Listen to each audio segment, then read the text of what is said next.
Welcome back to the Rise with Anita podcast, or welcome if you're new here. This is a space where ambition meets embodiment, where soul meets strategy, and where we remember that success means very little if you lose yourself while creating it. And today's conversation feels like one so many women are quietly craving because we live in a world that is constantly teaching us how to build more, scale more, do more, but not really enough conversations about how we create a life that actually feels good to wake up to. And today I'm sitting down with a second time guest, Brittany Hall, which was the founder of the revenue agency, a woman who's known for her sharp strategy, grounded leadership, and direct honesty. And beneath all of that, what I think that makes Britt so powerful is her willingness to lead from alignment instead of performance.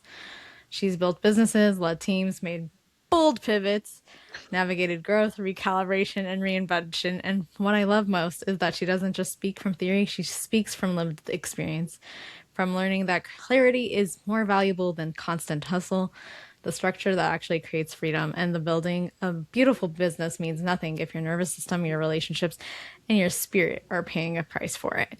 So this conversation is really about what happens when a woman stops building from pressure and starts building from her truth. So, Britt, I'm super excited to Hey. have you here. I'm so excited. It's so funny hearing someone like kind of read off like your rap sheet, of like life and business. It's cool to hear that. And I'm like, wow, yeah, that's all true. I mean, you're a pretty big badass. Oh my gosh. People tell me that, but I'm like, I don't know. Well, I'm telling you, you are a Oh badass. I my gosh. mean, Well, thank you. I receive it. beautiful.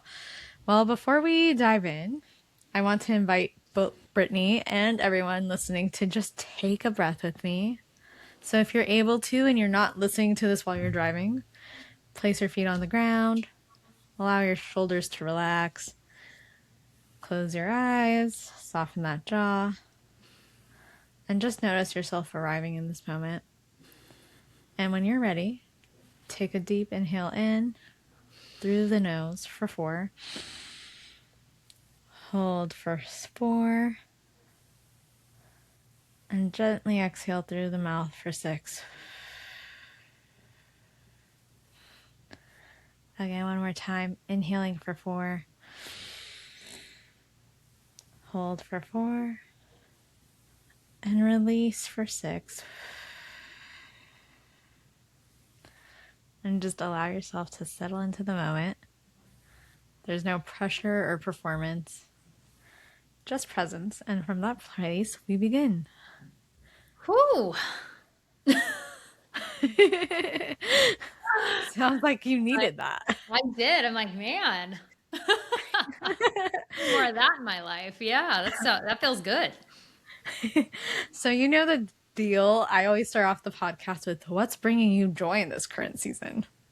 Yeah, that's such a good question. Somebody asked me that yesterday too, but it was in the form of like, what am I excited about? But, it's interesting. I'm in my last year of my 30s, and that's bringing me joy. Just like the part of really discovering who I am in this phase of life. And like my kids are, preteens, teenagers, and they're crazy busy. And me and my husband are in like, this business building phase and finding out who we are as entrepreneurs and who we are as people. And it's really something cool to embrace that, like embrace our age, embrace our journey. And it actually is really fulfilling. And it's bringing me a lot of joy. Just like every day, it's like, what are we doing today? It's cool when you've been through a lot of stuff in your life to kind of come into that place where it's like things are good. It doesn't mean there's not hard stuff, but it's like every day there's literally joy in every single day. So, yeah, I'm like, my I life is bringing me joy. Yeah.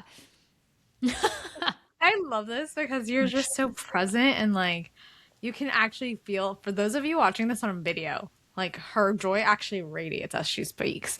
It's Oh, not like that generic, oh, what's bringing me joy is my life. No, it's yeah. like you can tell you mean it sincerely. Like you're embracing the season you're in. Yeah. Yeah, it's cool because it's like, nothing is ever perfect. But I think when you've gone through enough seasons of your life of like work transitions, getting married, having kids, navigating all that stuff. Just even like the transactions in our life, buying houses, selling houses, there's just always something going on and it's busy. But when you can actually just look at your life and go, whoa, we've accomplished some cool stuff and we're still accomplishing stuff. Like a couple weeks ago, we remodeled the kitchen. I'm like, that was super exciting and awesome. And it was on my vision board. And, when you're just like checking off these things that you've wanted to create and you're not getting lost in the hustle and the busyness, because I think that's really easy to do for women, like, at my age and in the position that I'm in. But it's like, no, just being present and embracing it like every day. Beautiful answer. Oh, thank you. A for effort. Well, what's been feeling most real for you in this season of life? Gosh, yeah. What is most real? I mean, I kind of keep going back to my family, but it's weird when like your kids they feel like when they're in like the baby stage or toddler stage, it seems like it takes forever because it's long days. And now I'm like, wow, they're like these little young adults and this is really fun and they're turning into like young adults, like they're like cool people. It's like it's just this weird thing that happens. And like my daughter's 14 and she's like my little buddy and she's super cool and understands things. And like I don't know, it's just this really weird phase of like parenting, I guess. It's like very funny. I'm like, oh, you're like a human being with thoughts and all these things. You just like take care of them for so long. It sounds like that's probably such a weird answer, but it's just like odd. And I just sit back and go, huh? Like, when did that happen? I know it's weird. It's kind of weird. I don't know. I mean, so that's very real. That is very real right now in my life. Yeah, just like my kids growing up and my daughter's going to be in high school next year. And it's like time feels very real, I guess. Yeah.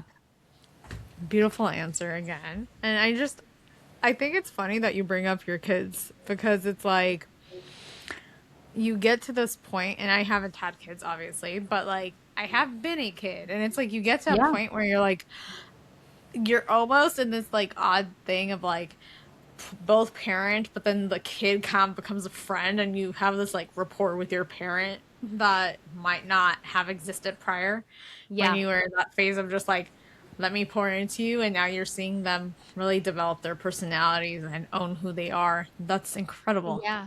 Yeah, it's interesting when, my daughter's talking about, well, I want to do that in college or I want to do this, or we're picking out like high school classes. And I feel like I was doing that not that long ago. And it's really weird, like helping her navigate, but then also the awareness of they have pieces of me in them and things where we're similar, but it's like, it was funny because I was like, oh, look, they have like these health classes and like, this is cool. Cause that's all the stuff that I was really interested in, but it's like trying not to guide them, but not to put my, like all the stuff that I like on them. Like they should do what I want them to do. Like let them be their own little individuals. So it's interesting navigating that. But I think, well, gosh, no wonder so many people like, just in the world, like they lack awareness, and I'm definitely not perfect, but you see people push their kids into certain areas, and I don't know, it's very interesting. And I mean, you could put that on parents, like parents who have done that maybe to us, in our life, like try to push us down a certain lane where it's like, that's not me. So it's interesting now being in that space with my kids, like, okay, now it's time to practice what we preach. Oh yeah, it's literally taking embodiment to a whole new level. Totally. Yeah. Yeah. So that is very real in this phase of life that I'm in.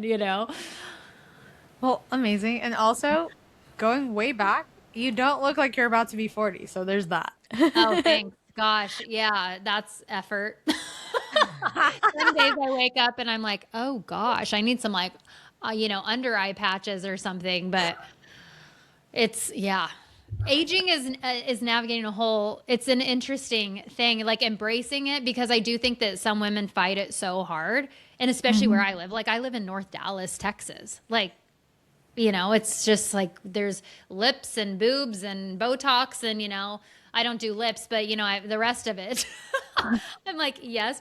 But, yeah. And I mean, it goes back to really, when on a personal development level too, like embracing getting older and aging and being okay with it. And I'm all fine with people doing whatever they want to do, but just making sure it's authentic to you, you know? Beautifully said. And it's Yeah. like coming back to, am I changing because of what I think society wants to see, or am I Yeah. changing because it doesn't actually make me happy? And that's a very Yeah. heavy question.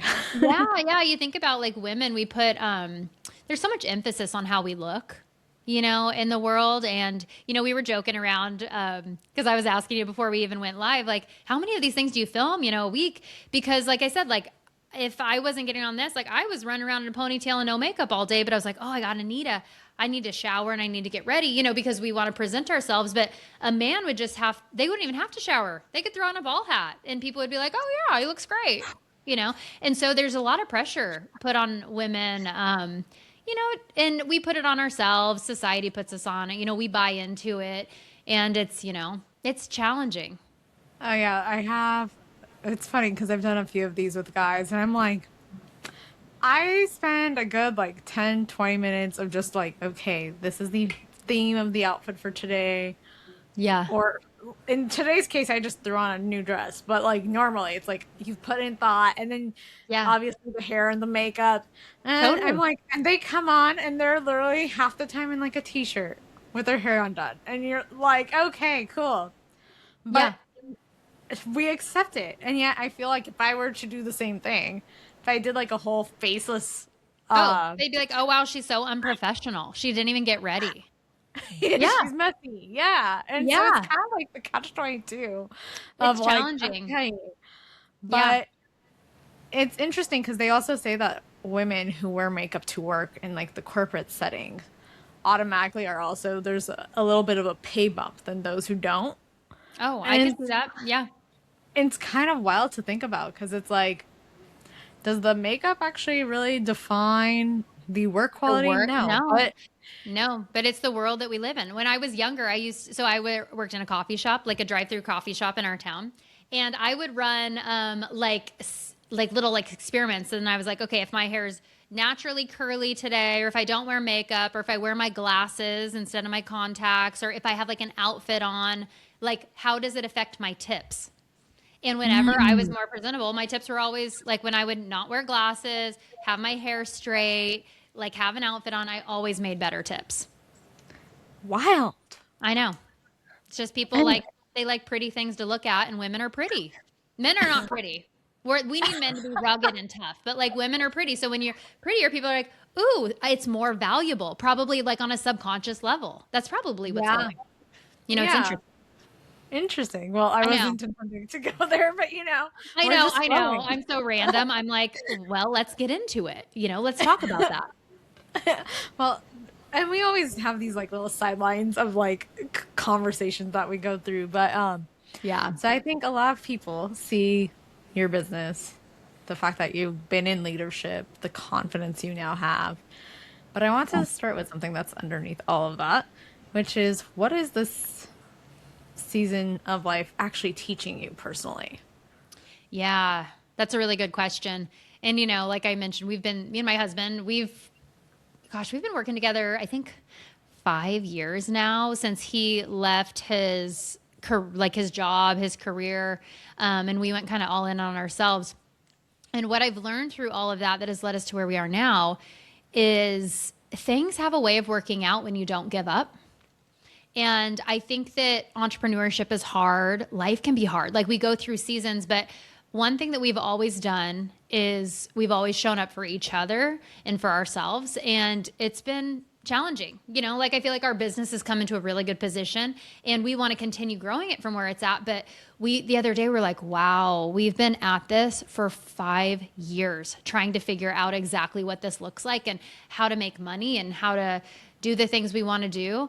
And it's just like I've learned if you don't give up, things will work out. Or if you're in a season where I remember there was times where we were like going through real estate transactions and our house wasn't selling, but we really wanted to, like that had to happen before this other thing that could happen, but it was just like holding it up. And you think, oh my gosh, this isn't going to come together. And what am I going to do? Like, we worry. But through all the things that we've gone through, there's that wisdom of no, things do work out. Like whenever you hold the vision of what you truly want, like things do work out. So, I mean, that's kind of a very lengthy answer, but hopefully that makes sense.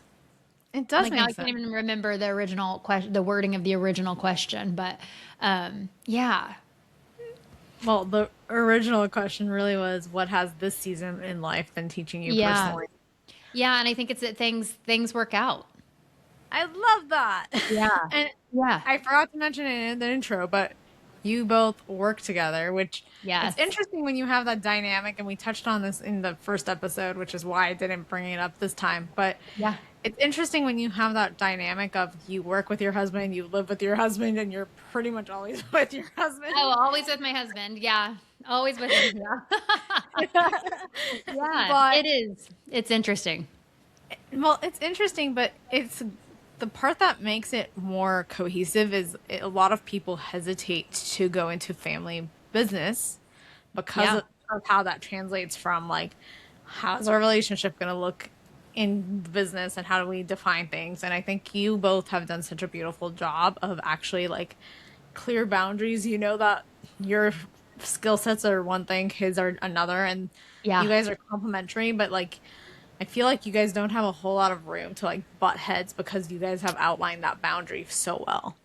Yeah. And, it hasn't always been that way. Of We course. have, Well, you just you know, said you've been in business for 5 years, so you've been learning along that path. yeah, and I mean, when our kids were little, I worked like kind of like random little side hustles and stuff, and he worked probably 65 hours a week, and I had our kids, and it was just me and the kids, and we had our dance, and he'd come home, in the late afternoon, evening, and then we'd have our family time and stuff, but he was gone in the mornings when they got up, and we had just our dance, right? And so what happens is then when he left his job and he was home all the time, the dance changed, and it doesn't just kind of come together. Like I used to be very irritated. Like I was like, I'm working. Like, what are you doing? Like, what are you doing right now? Why are you on your phone?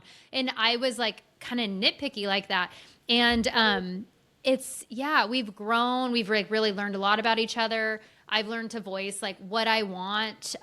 He's very supportive of me. I probably pick on him more than he picks on me, which he's such a good sport.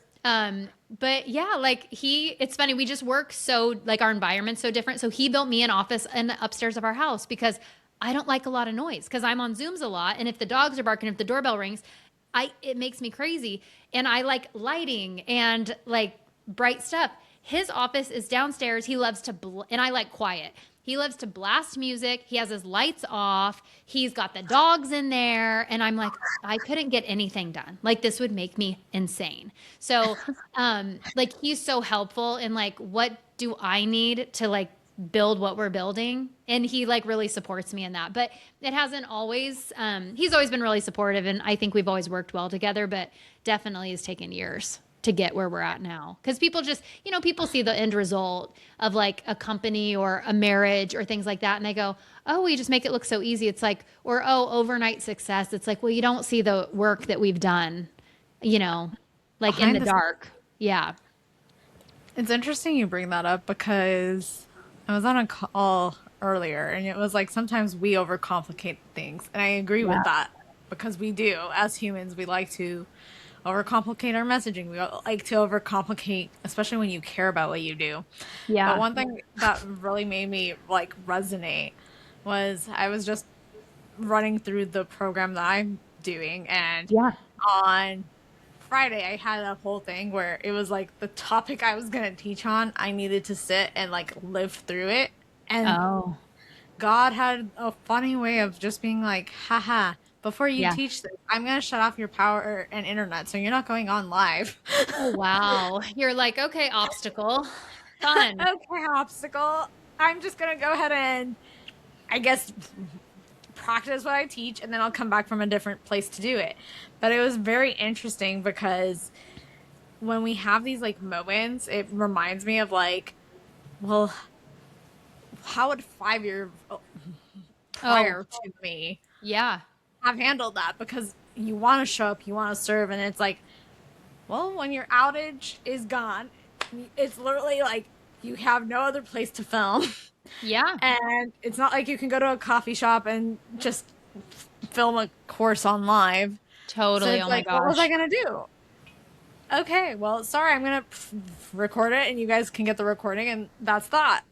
But it Yeah. was so interesting because a part of me would have gone into, I'm so sorry. And this time I was like, the power's out. So no call today. And guess what? I will give you guys the recording. Sorry. But Yeah. it was like, I didn't lead with the sorry and the guilt. Well, And it because you're not reminded me of, responsible for what happened. I'm not, but it's interesting because our minds automatically, as women, tend to want to absorb all the blame for Totally. Take everything. everything on us. Like we burden, we shoulder all the burdens. Yeah, and it is. It's interesting. I found myself doing that where I'm like, because I can handle a lot, but I'm like, do I have to handle it for everybody? But yeah, that's an interesting thing because you're right. I think a lot of times as women, we do that. We just carry all of it and we're like, it's all like, it's my fault. I'm so sorry. And it's like, is it? But is it really? Yeah. No. But that's And really so, cool when you can look back and go, wow, I've grown so much. I wouldn't have yeah. handled it like that before. That's really beautiful.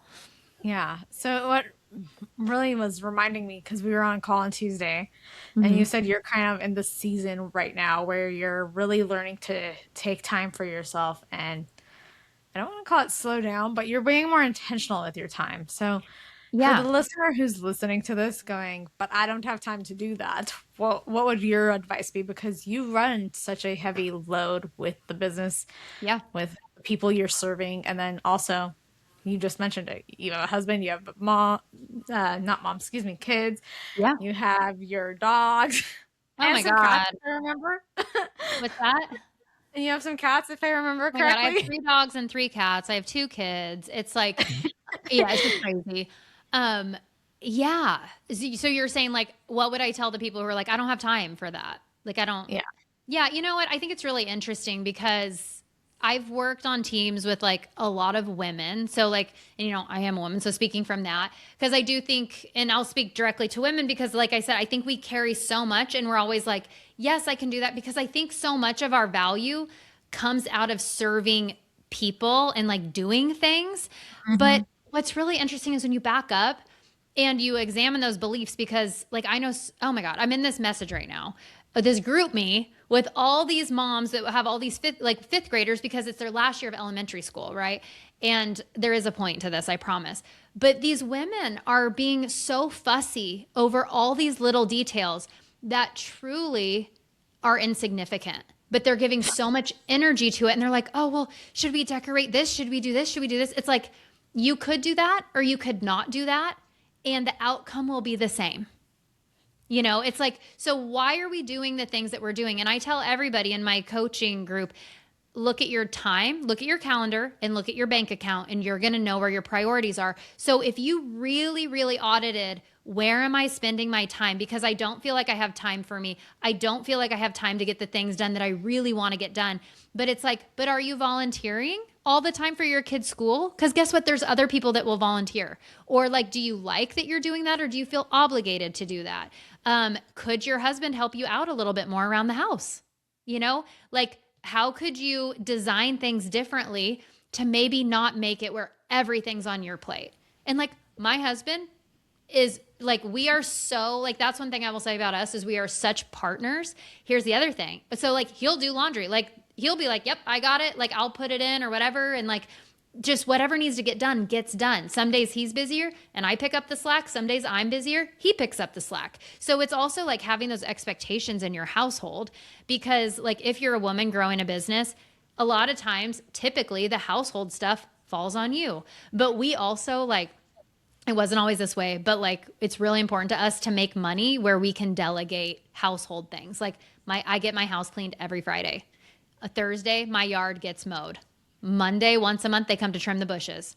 My pool guy comes on Friday. And we're not like super crazy rich, but it's like that's a huge thing that we don't want to spend our time doing that. It needs to be done, but we could also pay somebody that's their business. So that's a lot, but I think that it's such an excuse when people say, I don't have time. Yeah, you do. You're just not organizing your time correctly.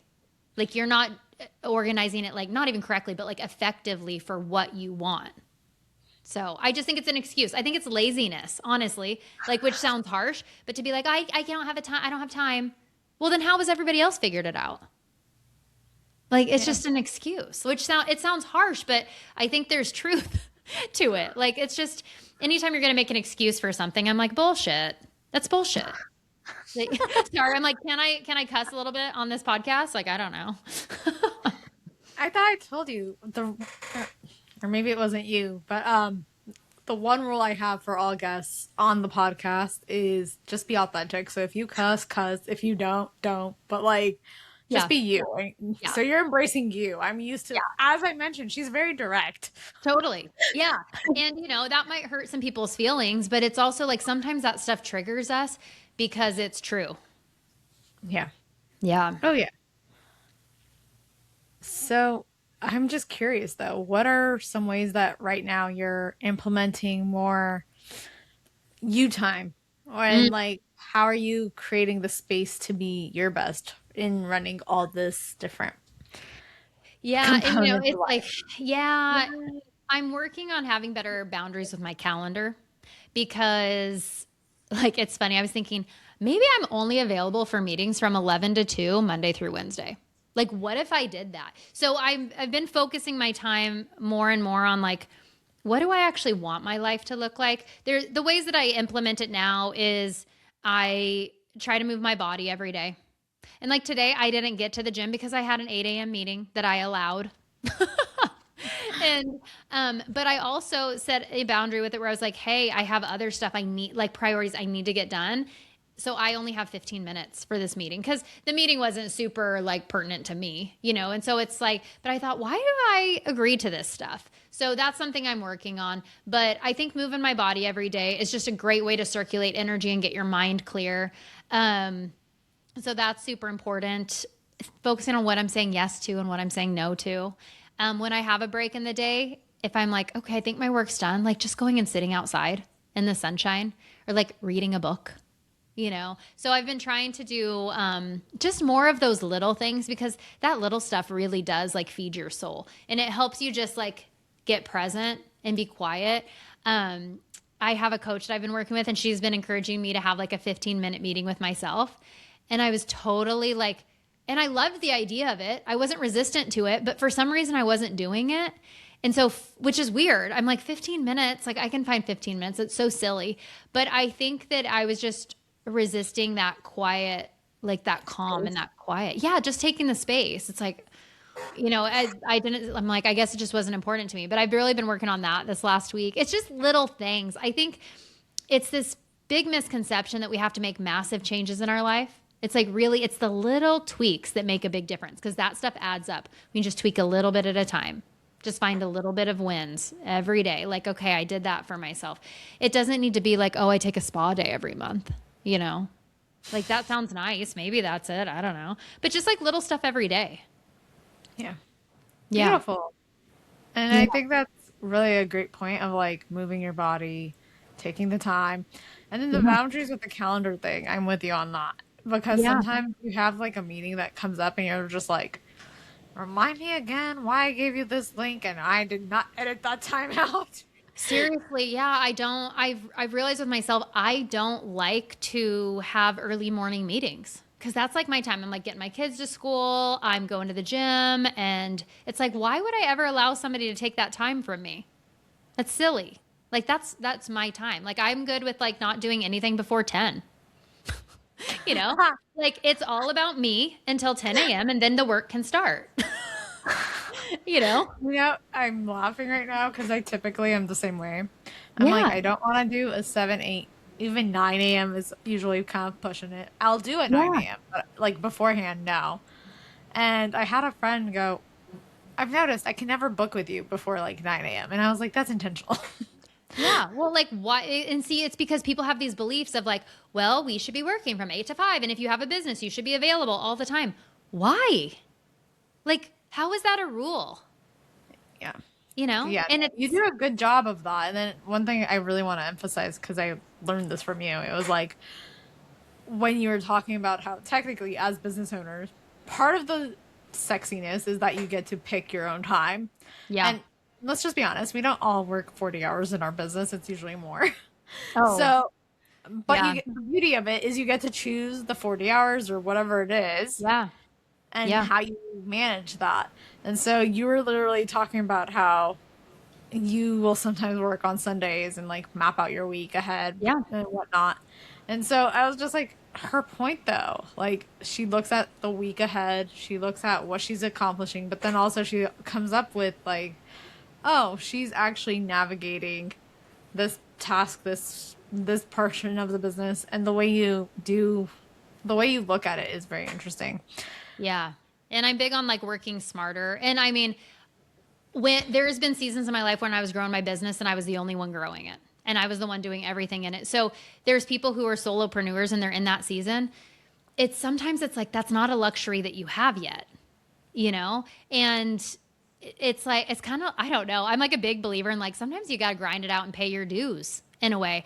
But you just don't, you want to always know like what you're working towards. It's like when people are young in business and then they think, well, but I want to do the things that these really successful people do. It's like they didn't start out doing that. They didn't have an assistant. They didn't have these vacations. They didn't have all that. So it's like people compare themselves to somebody who's on like their chapter 20 and they're on chapter 2, but it's like you didn't earn that yet. It's like you don't have that luxury yet. So, but I think that it's really important to know like what you want it to look like eventually. And like sometimes I'm sure I can't say that I'm never going to not take an early meeting, but I don't want that to be standard practice. But if a client who is an amazing client tells me, hey, can you be on this? I would really appreciate it. Can you make an exception? Yeah, I'm willing to do that to like serve the people that I'm serving. But it's just, I don't want to make a practice out of it. Yeah. Yeah. Well, and you have some pretty cool clients for the most I part. do. I have great clients. That's the other thing. Is I didn't used to have great clients. Some people were a complete pain in the ass, and they taught me I don't want to work with people like that. But now I can really look at like our client roster, and I'm like, this is incredible. Like that's why, like when we were talking about the joy, and as I'm like, we're doing it. Like we're doing the thing that we've been trying to do for freaking years. Like we're like living in that now, and it's cool. But man, we went through it. Like we have been through some hard stuff. And so that's why I'm like, just don't give up. Like don't ever give up. So sorry, a lot off of one simple sentence that you said, but No, it's no, really sorry. cool to see. Yeah.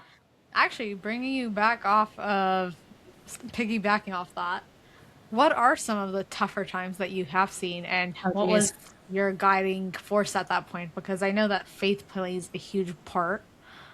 Yeah. Um, man, I guess, oh, so many. Like, I'm like, where do I even start? I mean, it's like, how far could I go back? I think even like difficulties in like family relationships. That's probably like a relationship with one of my siblings is probably one of the toughest things that I've been through. And how I could tie that into business is that, if that relationship wasn't so difficult because we all used to work together in my parents' business and like my husband as well. They worked very closely together. And I guess I think like if he wasn't so difficult, my brother, and didn't treat me the way he did, and he was actually who I wish he was, we would still be all working together in my parents' business. But because he kind of pushed us away in a way, even like just energetically in that toxic relationship, we wouldn't have been on our own. We wouldn't have left. We wouldn't have moved to Texas. Like we would have all been in this little cocoon in our little tiny town, like working in the same business and living what I see like for what it would have been for Ryan and I, like a smaller version of ourselves. So it's like that was very, very difficult. And then, like on a client level, like I've had people that were mean to me, didn't understand me, tried to make me wrong, just like those really difficult people. But I think that what I could say is when we have difficult people, they're really teaching us something or they're pushing us in a direction that we need to go. And where people get into the weeds with it is they don't see it as an opportunity. They see it as this like conflict, but conflict always makes us better.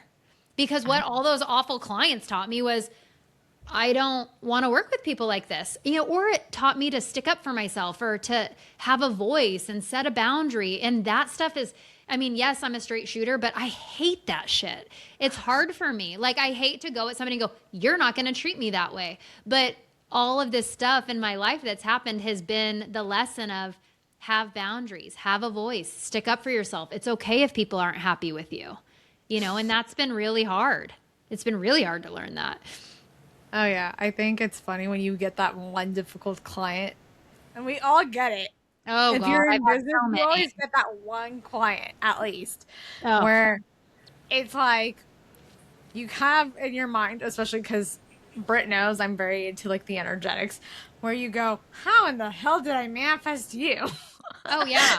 It's a lesson or something. Everybody that comes into our life. And Yeah. so it'll be like, what? And I remember a couple of weeks ago, I was talking about something challenging that had came up, and I was just like, I am dumbfounded right now. Is this some type of karma? But like, I never meant it in this way. And it was funny though, because I handled that conflict in a very precise way. And then at the end of it, when we did connect one on one afterwards, she was like, you handled that quite well. I'm pretty impressed. And I was just like, okay. So this is just like a test from the Like a universe of how would challenge. you handle Yeah. Yeah. I was having a conversation with my coach the other day and I was saying, gosh, I just like with seasons, right? And like some stuff had all come up in one week where I was just like super pissed off. And I was just annoyed. I was like, God, people are so annoying, and that was just like my having a human experience. I think people try to sugarcoat it too much. Like, oh no, everything's great. No, it's not. Like things can be great and they can also be really annoying. Like the two can be true at the same time. But I've learned once I get through the annoyance to go, okay, I'm being tested. I must be on the edge of something really great. Like it's time to level up again because I'm being taught a lesson in this in some way, or I'm being challenged in some way where I need to grow to like get through it so I don't have to deal with this anymore. Or when I do deal with it, it's going to be easier because I've dealt with it before. And it? Yeah. I've found that as a pattern in my life over and over and over again. Yeah. Yeah. And it's funny though, because one thing I do really admire about you, just generally speaking, and it kind of ties into where we are, is you're not afraid to say, this works for me, this no longer works for me. Yeah. And you will make that like call. So I'm Mm-hmm. curious for the women who are listening to this and listening to while they're building a business, Yeah. where do you find that self trust coming from? Man, I've really learned to listen to my gut. Like that like it's like not logical because I've done a lot of really illogical things in my life that have worked out really well for me, but like on paper or by like somebody's standards, maybe wouldn't have been like the smartest idea, or like not safe. So, I'm big on human design.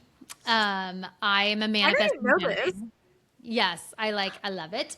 And so I think knowing yourself and trusting yourself and like kind of knowing your behavioral styles and who you are as a person and what you want and being like tuned into that and then where you need to make decisions from. And mine is my gut. And I have a very strong intuition. And I believe that that's God speaking to us through our inspired ideas and through our intuition and knowing the difference between like the voice of your essence and your soul and knowing the difference between your ego, Oof. and like knowing like which one is like guiding me and like, and I think that through like the work and the awareness, you can really like, like we Yeah. know, but yeah, I think it's just having confidence once again that things work out. They work out for our highest good.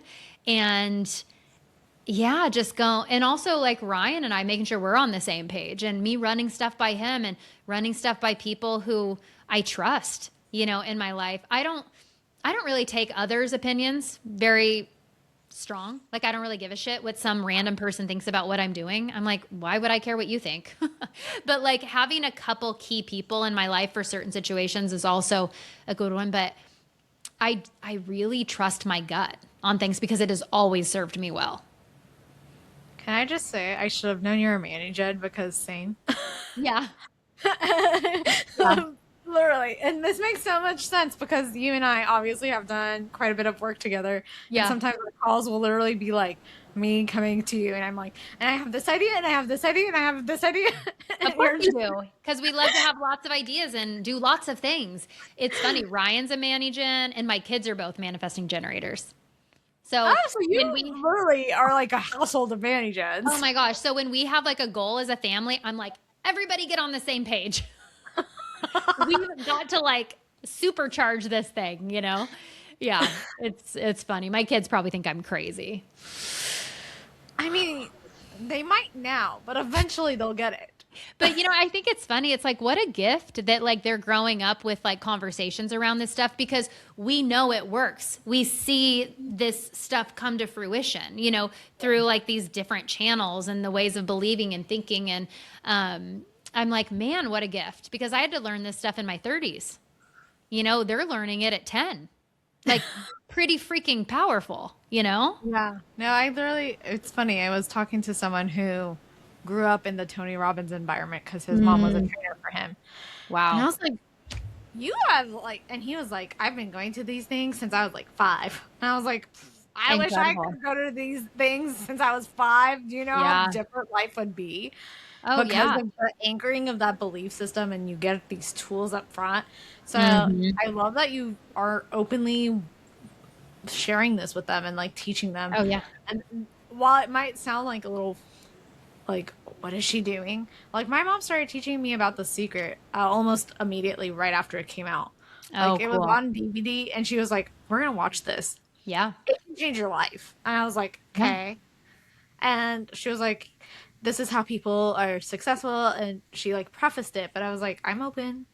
Yeah. And from there, it was like, you wanted to get your hands on all the things that you could learn because it's like, Totally. oh, if someone tells me this can change the trajectory of your life, I take that seriously. Well, And and I when they've think, done it, they have the results, It's like wow. you've seen it, like you've seen people create this stuff. And I love what Bob Proctor says, which I learned a lot from him, and he was a big part of The Secret. But he was like, whether you believe in it or not doesn't mean that it's doesn't exist. Like the laws of attraction and like the laws of the universe, Yeah. He was like, it doesn't mean just if you don't believe in it, he's like, it still works. So like use Might it as to well your just- advantage or don't. yeah, exactly. Yeah. Exactly. Yeah. I'm curious in your end. Now we've gone all over the place, much like most of our actual conversations. Totally. What Yeah. did recalibration look like for you in real life? Whether that's emotional, mental, spiritual, practical. Recalibration. Mm-hmm. It's like I keep coming back to just like vision and clarity of like what you want your life to look like. And it's really interesting because recalibration, like that makes me think of like, I have such like a mechanical type mind. My dad's like a master like mechanic and builder and all the things. So I worked with him a lot on projects and stuff. So I think about recalibration as like, when you're kind of like getting everything working together better, Mm-hmm. and I'm not sure if that's exactly how you meant it, but I've found that when you're really clear on like who you want to be, like for me, it's like, who is the CEO that I want to be? Like, what do I want to be? Like, who is that version of Brittany? Who is the mom that I want to be? Like, I've always been real clear on that. Like, who's the wife that I want to be? Now, how does she show up? And that's where recalibration happens because then you go, like, once again, back to the time stuff. Does Brittany, the CEO of the revenue agency, do that? Does she let people control her calendar? And it's not what she wants. No, she doesn't. So then you recalibrate it, right? You go, I'm changing that. I'm changing that process. I'm not doing that anymore. And so when you make these little decisions like that, it recalibrates your whole life. And then your energy is better. And like when you take those time, when you take that quiet time for yourself every day, recalibrates your whole day. Yeah. So I think that just really leading with vision of who do I want to be because I'm not done yet. I'm like, before I would be like, oh my God, 40, like, are you going to die soon? When you're 20, you think 40 is so old. But I'm like, man, I really feel like I'm just starting to figure things out. I feel like you're just getting started.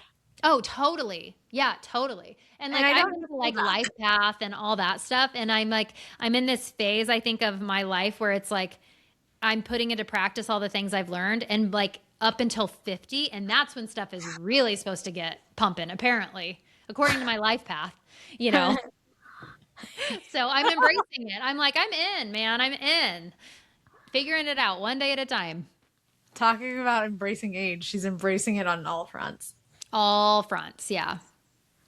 Well, what is something you've learned through building a business while running a family that you would Mhm. say is your big through line? Like, if someone asked you at the end of your life, what was the biggest lesson from this? What would you Yeah. say? You never, um, your business should be feeding your life. It shouldn't be running your life.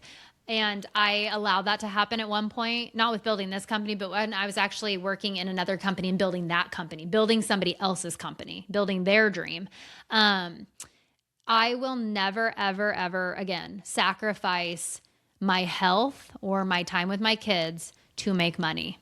Like that is an absolute no go for me. Like, of course, we have to make money, but um, Ryan and I talk about this because like the age that our kids are at is so sweet, and they're going to be out of our house eventually, you know, and we've said we have a lot of time to make money. So yes, we need to make sure our bills are paid. Yes, but I'm not going to go chase millions of dollars and miss out on their childhood and miss something of theirs because I was busy working. Like I will never do that. Beautiful answer. And Yeah. honestly, I can just say the things that, because a lot of people, they make the mistake of thinking, like, oh, if I have the financial abundance, then I'm still taking care of my kids. Yeah. And yes, there's obviously you need to provide for your kids. I'm not Yeah. disowning that. But if you look at what your kids probably want more than anything, it's that actual time, quality time, especially Yeah. you're still in that like hub before they hit full teenagehood where they don't want to communicate with you. Yeah. So it's like, I love that you're putting family first. And Yeah. it's like, it shows the through line of who you really are Mhm. because it's like family, faith, Yeah. fun are Yeah. all aspects of like your life that you embody and that you're moving with. Yeah, absolutely. That's what, and there's been, this is what gets me with people is they think that somehow if they do it, they're going to do it differently than somebody else did it. But it's like, if you listen to people's stories of like people who are towards the end of their life or they built really big businesses through their kids' childhood. And I've had witnessed a lot of this in the different coaching companies I've worked in because I've been around a lot of really successful entrepreneurs. And they're like, yeah, but I missed out on my kid's childhood. And you hear kids say, yeah, my dad worked really hard, but he was never around. It's like your kids want you. Like, yes, life is expensive. My kids are in multiple club sports. The shit is expensive. Groceries cost a lot of money. I drive a Suburban. We spend a lot of money on gas. But it's like that you can still, I think, find a way to provide a living and have a great life, but I would, yeah, never ever give up time with my kids because I'm going to have a lot of free time in like, 7 years when they're out of high school and they're off, and they're launched and they're doing what they're doing. It's like, I'm going to have all the time in the world. And then I'm probably going to be so sad that my house is so clean and quiet. I'll probably just keep buying dogs, I don't know what I'm going to do. So, yeah, but I also want to show them that their mom and dad can also have freedom and build a kick-ass business but bring them along for the ride, you know? Amazing.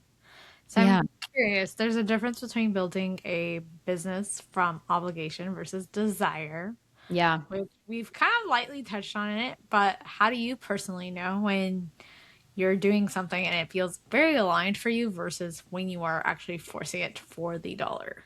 Yeah, I think it's in the people that you're working with. I think that's huge. Like if you have anxiety when a client's on your calendar, like that's out of obligation. And it's not that you just like fire that client, but maybe you need to like reorganize the way that you're working with them or reorganize the contract or say, "Hey, I think we're good. Like I'm actually moving in a different direction." So I think that the people that you work with, the time that you're working, we talked about like that, right? Like how you're organizing your day and stuff.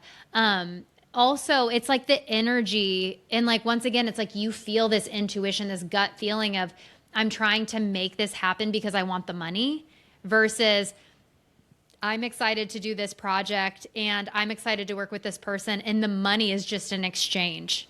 It's just an energy exchange. Like when it feels like that and you're like, this is a win for the client and they're happy to pay me and they're excited and I'm so excited to work with them. That's total alignment when it comes to the work that you're doing.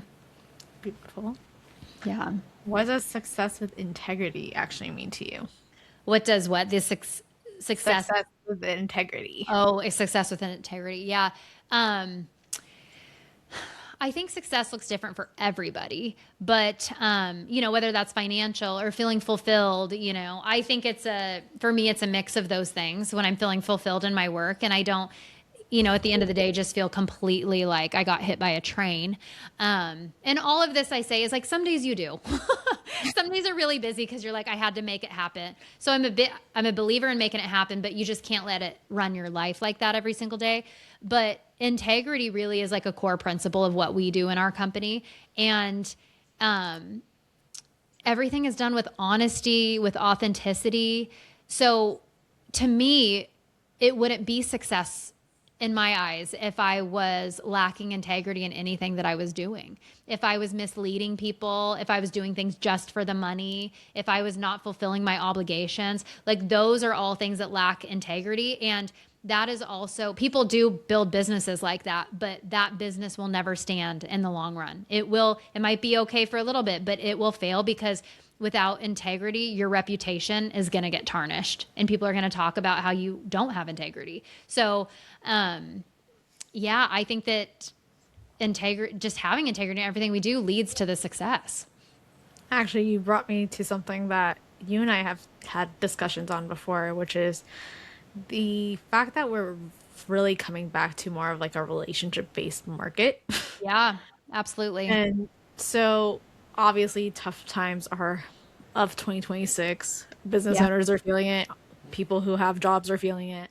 Yeah. But one thing that has been like a through line for you is just like, hey, you need to have that relationship with the person that you are serving. And so when you come at it from like a transactional hat, Yeah. as we were talking about literally right before we came onto this call, Yeah. you don't give that opportunity to grow and you don't give that opportunity to really have the where can this go? Because if I look at you as just a one-time payment or whatever, Yeah. it's not gonna have that same fluidity as if I look at it as, well, I don't know where this relationship's gonna go, but I'm open and maybe we'll build something amazing together. Yeah. Yeah. But when people are only focused on the transaction or what can people do for me, that is like people can sniff that out like every time. We've always joked around like about some of the cold DMs we get and stuff. And I'm embracing doing a little bit of that on different platforms of just trying to connect with people. And so it's an interesting balance. But yeah, I'm a big believer in human connection. But I just think that things have gotten so noisy on like online and on social media platforms that people forget that there's humans on the other side of the message. Like people are just like blatantly rude. It's like, you would never say that to my face because I'd punch you.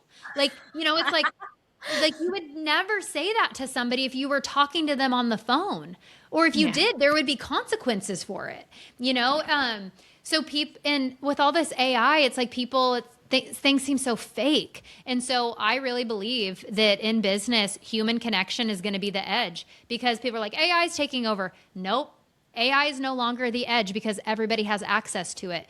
Being a human and talking to another human and taking the time to do that, that's the new edge. I'm telling you. That's the people that are going to be building their businesses and have repeat clients. And like, you're a repeat client. Like, we've worked together on a lot of stuff and we're friends, and you always know that you're going to get a hold of me. Yeah. Like, you're like, I can talk to the owner of the company. Like, she's got my back. And like, that is why people keep coming back. Yeah. And then for me, I mean, I don't give full access the way you do, but like I give the channels of, hey, this is how you can reach me. Yeah. And I think the big thing though is when you know that on the other side, the person who is responding is the actual person. And I remember I was talking to a client. It's not a bot.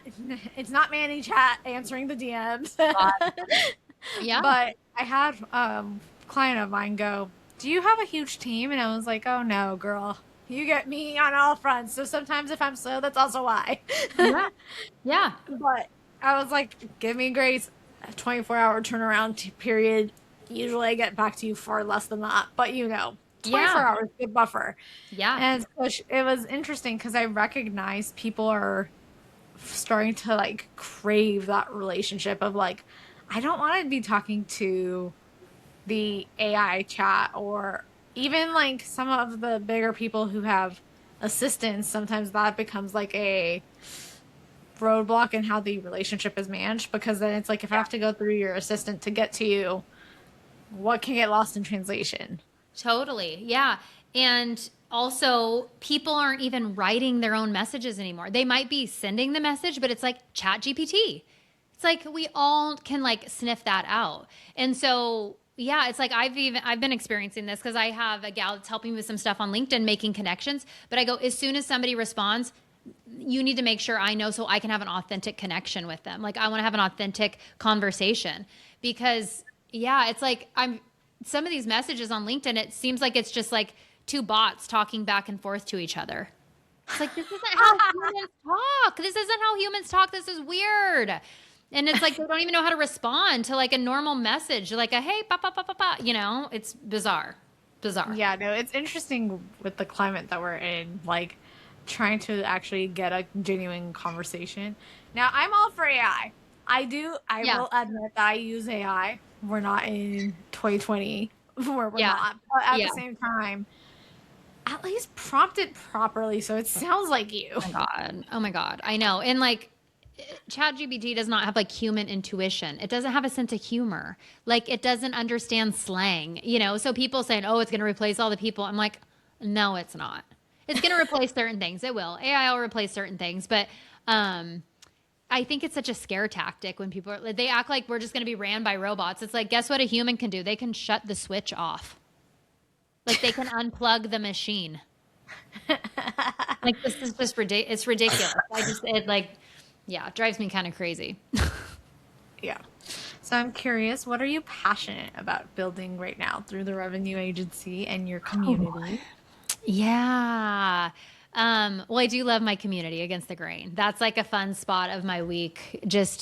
I love it because it keeps me in the mindset of like what it takes as a solopreneur, really like building a business. I'm really like passionate about that. And like when people get wins and breakthroughs, and I love when people make more money, like when they have that breakthrough, because I think sometimes in personal development, it's like we want to always talk about like the struggle, the struggle, the struggle. It's like at some point you have to get out of the struggle.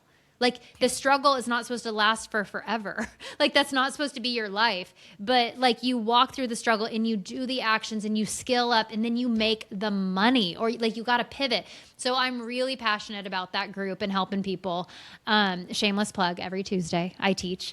And it's really fun.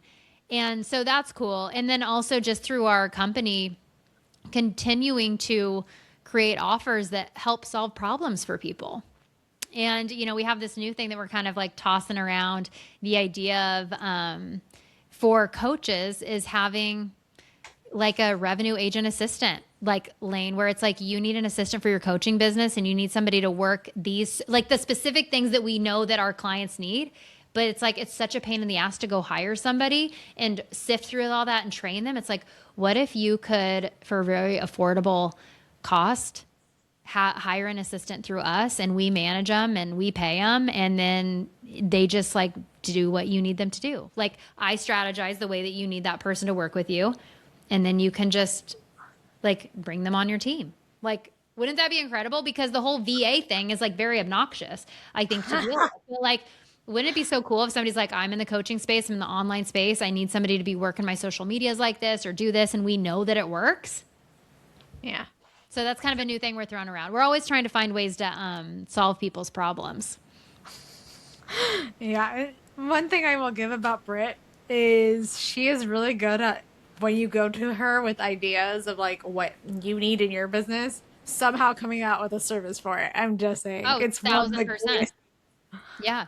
No, I've One of had the greatest so things. many people ask me about because yeah, we hired a VA to start Yeah. doing some stuff for us, and I trained her, gave her scripts, like told her very specific, and girl, it's working. And so people are like, it's working? Like, how can I do this? And I'm like, well, I don't know. But the thing that's funny is I know how to train somebody on scripts and all that stuff. Like, that's part of what I'm really good at. But that might not be what our clients are good at. You Yeah. know, they're like good at what they do. So it's like they need somebody with that skill set to help them. So, yeah, I'm always just like looking for more ways that we can help people because really my goal with this company is to become a one stop business shop where somebody can just go, everything I need for my business growth is at the revenue agency. I trust them, they deliver, and they know what they're doing and they get results. Like, Okay, shameless plug. They actually already pretty much are that from what I yeah. obviously client testimonial Thank because you. I am so grateful. So if you guys have actually checked out the Arise with Anita not podcast, the website, it's all the revenue agency. Some of the graphics is all the revenue agency. They are such a delight to work with. So highly recommend if you are looking for that type of service. All the information will be below in the show notes. Yeah. Shifting a little bit of gears though as we wrap. You know I Yeah. like to end with a quick fire round. So think a Oh, I word. know you do this. I love this. I'm like, okay, am I ready? Need to like You're stretch. always ready. A book that's changed your life. Oh, good Lord. Um, I've read so many books. You know what? I'm gonna say anything by Patrick Lencioni. The Amazing. very first book I ever read of his was The Ideal Team Player, and that was my first kind of like step into personal development. And I love it's like if you're just getting started in this stuff, how he writes so easy to understand. I'd say anything by him. Amazing. A word that describes your current season outside of busy and summer. Oh gosh, my current season. Fulfilled. Daily non negotiable that fuels your power, though you hinted at it. Oh yeah. Going to the gym and listening to some like sick music, you know, like something that just like probably kind of nasty, but it's like I dig it. I wouldn't want to listen to it with anybody else. But you know what I mean? It's like that power. Like I have a playlist that's called Kick Ass, and I listen to it at the gym and I add to it, you know, as I find new songs and stuff. But yeah, music and movement, 100%. A song that instantly shifts your mood. Ooh, I like this new one I've been listening to. It's called Let's Go by Zayd Wolf. I'm gonna have to check that out. Killer. It's badass. People should seriously follow me on Spotify because I have killer playlists. Well, I'm gonna go look you up afterwards. But Yeah. anyways, best advice you've ever received in a single sentence. Oh God. God, probably from my husband. He tells me a lot of really great stuff. He always says, you can do whatever you want. You know, not meaning like I'm capable of it, but like I can choose in the moment to act how I actually would authentically like to act. He's like, of course there's always consequences, but you can do what you want. You're not going to get in trouble, you know? Beautiful. One thing you want women to stop apologizing for. Being themselves, you know, being outspoken. It's so women, they really just want, it's like our need to like want to be a part of the group. Like, you know, it's like shit from high school. They really want to be like in the group. So then they think they need to act like somebody else, but it's like, be you. Like you'll find your people. Like don't, like quit conforming to everybody else's ideas of who you're supposed to be. Beautiful answer. So I just want to thank you again for coming onto the podcast. I Yay! know it really went all over the place. And as Love you it. can tell, most of this was literally just me going spitfire with you. Totally. I love it. Those are my favorite. This was so fun. Thank you for having me. Absolutely. And I'm really grateful for this conversation because I think at the root of it, though, despite all the kind of curves that we went through, I think what you shared today is such an important reminder that success isn't always about what we build externally. It's about how we feel connected to what's important to us while we're building it. And I think so many women right now are craving permission to slow down enough to ask deeper questions. What do I want? What matters to me now? What would it look like to build a life that feels aligned, not just impressive? And so I just love your approach. You know, I already love you guys so much. Oh, thank And you. I'm so grateful for our conversation. And for the listeners, I will see you in the next episode. And I will be leaving all the links down below for how you guys can connect with Britt. And that's all for now.